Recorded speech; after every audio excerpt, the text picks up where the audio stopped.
Yo, what's good, YouTube? It's your boy AJ. I'm here with a Rage and Cypher. Make sure you guys hit that like button, subscribe, follow us on Instagram, Nets Kingdom One, and check out new articles on netskingdom.net. So, we're here to talk about Cam Thomas. The news is he available for trade? Cam on the trade block?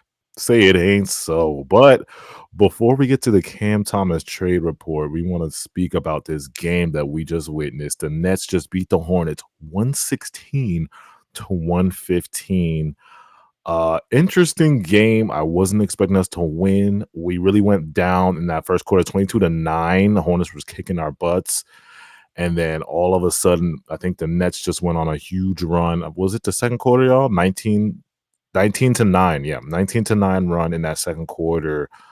Rage, what do you think about this Hornets game? I mean, third quarter, the Nets just kept it close. Fourth quarter, what were you seeing like in this game, bro, that kind of where it surprised you? Well, the offense was a little slow to start off the game, and it was Yeah. just kind of like raining threes. It was kind of a game of like both teams kind of just shooting a lot of threes, but what caught us above Mm, and what got us back was just literally us shooting threes. Cam Johnson went off. He had his best game yeah. probably as a net, and we were able to get a bunch of threes out of DFS. Jalen Wilson had a pretty quick trigger, and that was a big reason why we were able to catch back up with it. Was just Raining threes, raining yeah. threes. Go ahead, Syph. Oh yeah, I mean, so to start the game, the Nets came out like slow. Yeah. Hornets just were blazing hot from three, hitting shots off the dribble, open shots. They were trying to blitz Lamelo Ball early on. Yeah. It didn't work out so much. Eventually, though, the Nets just went on a run, and you got to give credit to Ben Simmons and Cam Johnson Yeah. and the rest of the team for hitting their shots. Because what would happen was the Hornets realized that Ben Simmons isn't going to score, and Yeah. he punished them for it because at the top of the key, you had shooters run straight to him. The Hornets did a horrible job managing these screens, and Johnson will get so many open looks. And Yeah. Simmons, phenomenal passing. But tonight, he was aggressive on both ends. Like he Yeah. was attacking the rim. He had his first dunk of the season, and he was playing like great on ball defense. And now, granted, the Hornets don't have their center. I think Mark Williams is injured, but still, like this was a very like aggressive game for him.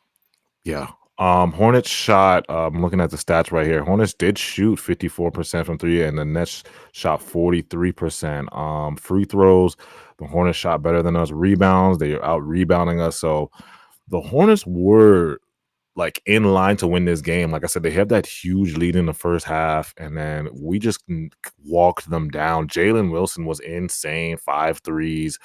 CJ was insane. The 3-point shooting was really insane. That's kind of like helped us walk them down. We get to the fourth quarter. Trey Mann was just going crazy.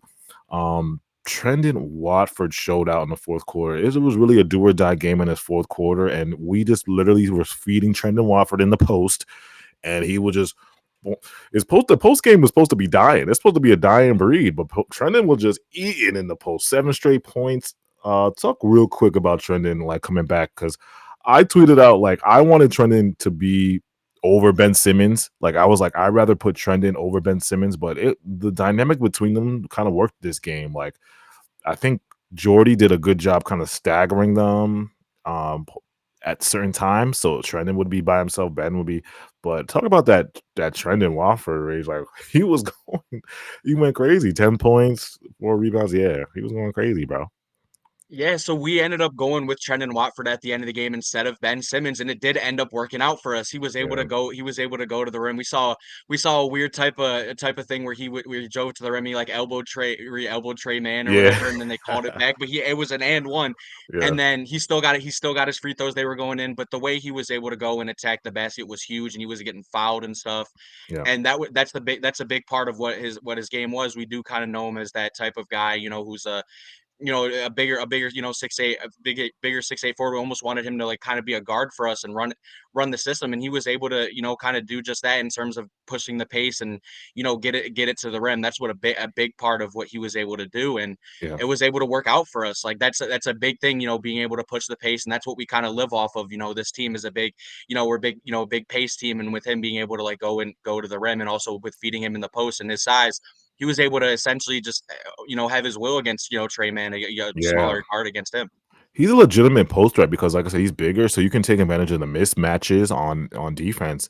And then now, since he's such a big guard, it's like they were just putting Trey Man on him. That's baby food in the post. You know what I'm saying? So now that the Nets have him back, they have a legitimate like post threat because he can score on the post. And then we get to the fourth, and I'm like, man, it's really cut close. I think Brandon Miller had that last shot to, I think it was win the game. I don't know. Well, first of all, we'll talk about To tie the LaMelo. game. Yeah, to tie the game. Because first of all, let's talk about LaMelo here. They benched LaMelo. Coach benched LaMelo from the 3-minute mark. They were, I think, down one at 3-minute mark, and when LaMelo went to the bench, they were only down one. Coach just said, "You know what? I'm done with you, LaMelo. You're sitting out." Well, to Coach's fairness, LaMelo was taking some crazy shots. He was taking some like offhand, one-handed fadeaway threes. But me and Cypher talking about this, like it's still LaMelo. You want to win the game, you still got to put him in at the end. He's your best player. He's your MVP. He's your whatever to that team. He is the guy. Why you have to put in to win the game, and they benched him. So they benched LaMelo. They're down. What was it? What were they down one or down two? Dorian Finney, great defense at the end to stop Brandon Miller from hitting that step back three. And I'm just like, oh my God, the Nets won another game. Like we were talking about this last stream. They were supposed to be tanking. The Nets are supposed to be losing. But we're seeing these competitive juices. We've heard Sean Marks say, tanking is not in my vocabulary. You know what I'm saying? Like they're on their competitive flow. So the Nets winning this game just makes me feel like, oh, I don't know. This team is too good, bro. I don't know if I should like people told me not to panic, but look, we're 6-9. CJ just had the game of his life, season high. Ben Simmons scored 10 points. Jalen Wilson had 5 threes, 17 points. Trendon Watford looked like a beast in the post. You can't tell me, like, I know it's the Hornets, but like you can't tell me like y'all are not worried a little bit about this team being too good. Like It's just as long as these veterans are on our team and we have, Jordy Fernandez, our coach, with these veterans, like we're gonna go out and try to, play our hardest every single game, and that's not gonna go away until like these, veterans aren't on the team necessarily. We're gonna go and play hard every single night, and that's what you're able to see in every single game that we go out and play. And obviously if you're on the tankathon, it's not looking too great, but not looking good. it'll be interesting. We did like you talked about in the last video. Thank God that we have like kind of a tougher stretch, but like, this was another game where we were without Cam Thomas and we were down early and we just managed to come back, Without and the Nets Cam. do it again. You think without Cam we would fall apart, but let's get to the juicy news. You guys are waiting for it. So the news of the Cam Thomas trade. So I'm gonna read what Sam Amick said here. He basically said, okay, Cam Thomas is considered to be available for trade. The fourth-year gunner, 24.6 points per game, failed to come to terms on an extension and is widely considered to be available. League sources say the rebuilding Nets are expected to be open for business even with this competitive start. We're now 6-9, and the article said 5-9, but we're 6-9 now, in which first-year coach Jordy Fernandez has made good use of the available talent. So this news dropped. Nets Twitter went crazy. I'm gonna start with Cypher here. Cypher, what was your reaction to just Cam Thomas officially being available for trade via the Athletic? Yeah, I mean, I wasn't surprised. Mm, It just look, the Nets have been ever since they drafted him. They've just been so weird with him. yeah, Like the first 2 years, he basically didn't play, even after he became the youngest player in NBA history to score 40 points in 3 straight games, youngest since Allen Iverson. They've always been just weird. It's weird for me to say that, but yeah, they don't want to play him. They don't want to develop him. Like last year, he came off the bench the first game. His role was always so strange. I'm yeah. using a different adjective now. And this year, even though he's a starter and he's playing a ton of minutes, it looks like they have no interest in developing him because they are just scared to have him be the only guard on the floor. Like there've only been 11 minutes this season where he is the only guard on the floor, surrounded by wings, and they just don't trust his playmaking. and Jordy Fernandez has no interest in developing his playmaking. I want real talk. Like, what do you think that now that, like, I understand Nets fans think, like, when I first posted this, they thought it was fake news, but it's like people were really shocked that Sean Marks is taking calls on CT. Now, people should understand if you're watching this video, like everybody's available. Like no one is untouchable on this team. We're tanking. Like the article said, Cam Thomas is going to be a restricted free agent. They didn't get the extension done. My opinion on this is they're probably trying to see what Cam's market, what's his market, what teams are, going to reach out. I'm pretty sure like that's kind of what Sean is thinking right now. Like they're gonna be taking calls on CT, and I know Nets fans don't want to hear it, but let me ask you, bro, like, or any of what do you think Cam's market value is? Like, what do you guys think his teams are kind of willing to offer for Cam right now? I'll go to you, Saif. Yeah, Yeah, it's hard to say. Depends on the team. Maybe 3 to 4 second rounders or a protected first. Like I don't think yeah, his value is high at all because like his only skill is scoring and he's really good at it. But if you like talk to NBA guys in these circles, they don't really view the scoring as legit. They view it as empty calories because like the narratives. Like if he scores a ton of points, and we saw it at MSG on Friday, he yeah, scored a ton of points, but they still lost the game, and that's something that's always going to follow him. And it's not just the social media narrative; it's like GMs will believe this too. Narratives are very powerful. Like that's why Mikal Bridges went for 5 first-round picks. yeah. I just, like I said, it's a hard thing to like balance because when you think about Cam, it's like he's 23 years old. He's one of the best scorers in the league. Like if I'm on the Nets, I want at least two first rounds. I'm sorry. I want 2 first rounds for CT. We're not getting that. Um I'm like very confident in saying that. We're not getting 2 first for Cam Thomas. like I know people are saying we're not getting a first for CJ DFS, but this is different. 23 years old. He's averaging, you see the performance he just gave out. 45 at the Garden. He's averaging 27, well, what is it, 26 points on the efficiency he's doing. A lot of NBA players cannot do what he can do at the scoring type flow, and it's like I want some value for that. I'm not accepting those second rounds if CT was available. I'm not taking those second rounds. I need at least 2 firsts. At least at this age, he's 23. Saif. He's 23. I think here's the thing though: the Nets aren't utilizing Cam Thomas to his full capability or his Yeah. full potential. And I think it's better. I'm pro trading Cam Thomas at this point because look, you just saw Cam Johnson and Ben Simmons. I have never seen those two guys play harder before than when Cam Thomas is off the floor. Yeah. Like Cam Johnson 34 points, Ben Simmons 10 points. First time hitting double digits this season. His first first dunk of the season tonight. And that's not a coincidence. Like these guys play harder. And look, I think Cam could be better if like Jordy was more willing to like let him play as like the primary ball handler for some lineups and really develop that skill, but they just don't want to develop that aspect of his game because I think they just view him as a scorer. And I just think it's a bad relationship at this point. Look, I think it's better to trade Cam Thomas. The Nets will be better off for it. And I think Cam Thomas will be better off for it too. Rage, what's your opinion on this? Like, what do you want Cam to stay, trade? What's your opinion? Well, I want to, in terms of like what we have, like in terms of what we have going on, especially in the future, like if we want, if we're trying to go and saying, and we're trying to go and develop young guys, and we're trying to have that future, I want to have Cam Thomas stick around for that point. Like if Ben Simmons and Cam Johnson are playing well, I mean that's all right, but we don't want these guys on our team anyways. And so it's like we want to be able to develop these young guys, right?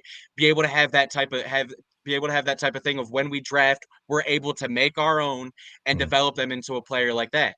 And I think ultimately, like Cypher can be right in terms of like the way we're using him might not be up to what in terms of like maximizing his potential.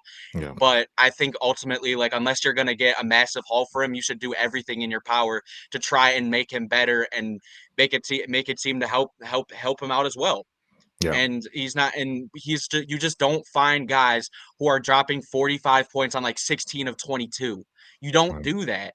Yeah. And I mean, ultimately, it does kind of stink with the way everything's going about. But like, I mean, there's just the guy has too much skill in terms of scoring the ball, and he has that type of willing. I feel like he has that type of potential to go and average 5 assists a game. Go and trying to get that, but it's just a matter of how we're using Cam Thomas and the way all of these veterans are around, our team. It's not really allowing him to go and do that, but ultimately it is what it is at this point. And it's just ultimately up to the Nets and do what they decide. But as much as unless Cam Thomas is getting you a massive haul or getting you a solid haul, I wouldn't try to move off of him. Yeah. I just see. So sorry to interrupt, but Yeah. I just see it getting really ugly in the offseason because okay, they couldn't even agree to a contract extension. Like, does Cam Thomas, like, if he gets lowballed by the team, which he very well could, because the team does have a lot of leverage, there isn't much cap space going around. Like, what's just stopping him from signing his qualifying offer and getting a no trade clause and being a 2026 free agent? That's a fair point. That's a fair point. I mean, I can understand that he might try to he might try to be, actually be proving himself. It's just a matter of like, man, it's not like I don't know. I don't know necessarily what his value it's would be it on, could, but like, I was gonna say, so it could be a leveraging tactic because, like I said, we are the team in the 2025 that has all the cap space. I think shout out to Billy, right? He did put out like a tweet about the teams that would be interested. I think Charlotte is probably one of the only teams that would have that space to let's sign Cam. And like I said, we have the leverage because Cams are restricted, so we can match anything that Cam is offered. So I think they're willing. I think the Nets are just trying to see what, like, the reason why this news came out. I think they're trying to see what Cam's value is. And I people think that Sean's not taking calls. Yes, I think he's taking calls on CT. I think he's answering the phone and like, okay, what do you want for? What do you say you're gonna give us for CT? Oh, I'm hanging up. Would you? I think he's testing out the market because they're trying to see what CT's value is.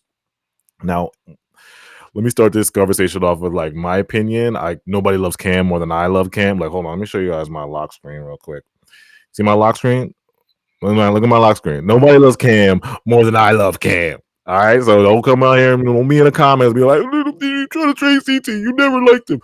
Nobody loves Cam more than I love Cam. I love Cam Thomas, but I will say you gotta really convince me. Like Saffron was saying, I've been on the coaching development. I've been hating the Nets, how the Nets develop players for a long time. It doesn't start with CT. It's been a long time where I've been on that development team, and I don't like how they develop our guys. I feel like they could do a lot better with development. That's one point, but they're gonna have to talk. They're gonna have to talk me into this trade. Like they're gonna have to give me a good haul. I want some return for CT. I'm not just gonna give up CT for no second rounds. It was some 2031 second rounds. Hell no. I don't want no 2031 second rounds for CT. You're gonna have to really, really convince me. Like, give me something great. Not not even great, something good, and at least some type of great draft capital and good young players, a mixture of good young players for CT. Like, I'm not letting him go unless something, it has to be very, very juicy. The trade package has to be juicy. That's just my opinion. And I don't, like I said, I want CT to stay if I had a choice. But if Sean gets a call like one of these OKC or Detroit says, listen, we'll give you 3 first rounds or 4 first rounds. Hey, That's not happening. Look, hey, like I because said, he's so unproven.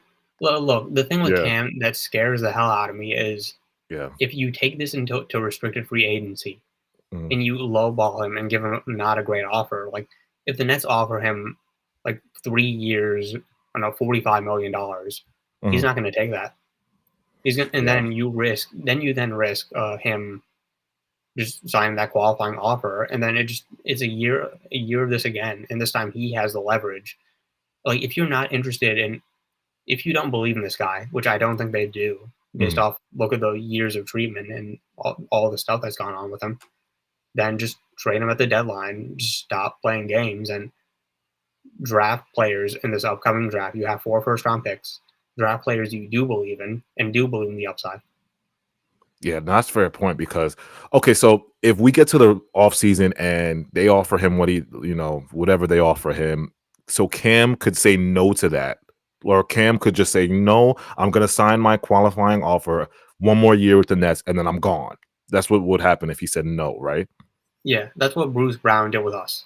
Right. He could say, no, I don't like that. I'm signing my qualifying offer, whatever, 5 mil, 6 mil, whatever it is. And then 1 year, then he'll be an unrestricted free agent and then he could walk for nothing.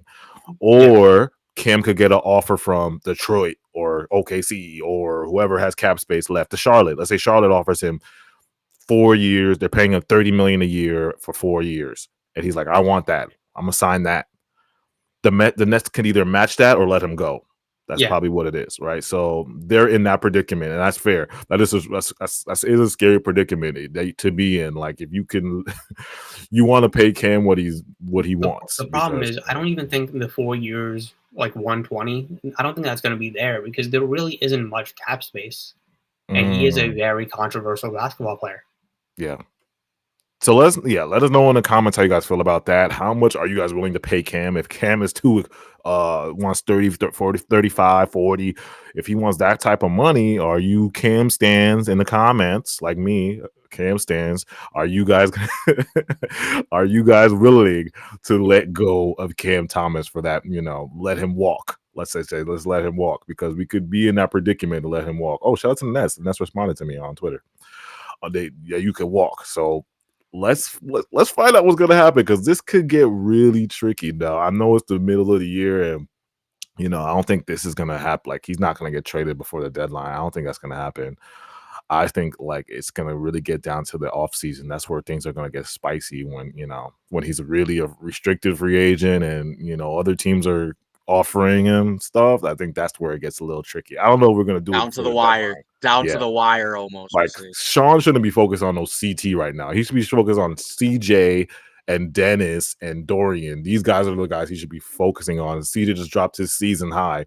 Get him out of here. Like get his it's like these are the guys you should be trading. Don't answer phone calls on CT right now. Answer these phone calls on Cam Johnson and Dorian Finney. That's what he should be doing. All of these veterans that we've been talking about since the draft, since before then, like it's like beating a dead horse at this point, and if anything, what Cam Johnson and Dorian just continue to build their value. So yeah. So let us know in the comments, man. Cam Thomas on the trade block. What do you guys think? What do you guys feel in the comments? I know there's gonna be a lot of comments that you guys talking about Cam Thomas. I know Nets fans, Nets world loves Cam Thomas. But hit that like button, subscribe, follow us on Twitter. All our Twitters are scrolling at the bottom. NetsKingdom.net. Shout out to NetsKingdom.net. Cypher's dropping great articles. Check those out. Click on those. And again, follow us on all socials. Let us know in the comments how you feel about Cam being on the trade. I don't say being on the trade block, but being available for trade. Let me rephrase it. Available for trade. Like Sean's picking up the phone if some teams want CT. So let us know in the comments. Hit that like button and we'll be back. Appreciate you guys so much.